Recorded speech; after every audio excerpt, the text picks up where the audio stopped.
आहे दैनिक संध्याचं संध्या लाईव्ह। नमस्कार, मी जान्हवी, आपण पाहत आहात संध्या लाईव्ह।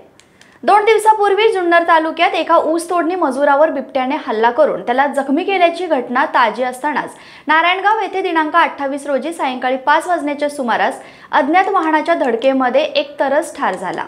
जुन्नर तालुक्यात वन्य व हिंस्र प्राण्यांचे प्रमाण दिवसेंदिवस वाढत चालले असल्यामुळे नागरिक व शेतकऱ्यांमध्ये भीतीचे वातावरण पसरले आहे। आळेफाटा बाजूकडे जाणाऱ्या रस्त्यावर ही घटना घडली। ठार झालेला तरस प्राणी हा मादी असून अंदाजे 5 वर्ष वयाचा पूर्ण वाढ झालेला आहे।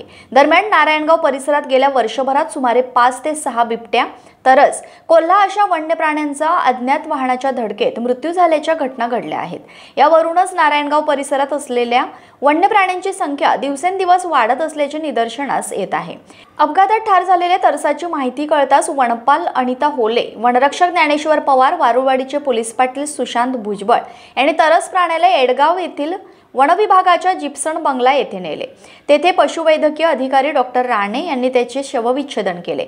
वनविभागाच्या वतीने त्याचे तेथेच दहन करण्यात आले। प्रतिनिधी मंगेश पाटे, नारायणगाव। महाराष्ट्र तसेच पुणे जिल्ह्यातील महत्त्वाच्या बातम्या पाहण्यासाठी संध्या लाईव्ह न्यूज चॅनलला YouTube वर सबस्क्राइब करा आणि बेल आयकॉन प्रेस करा।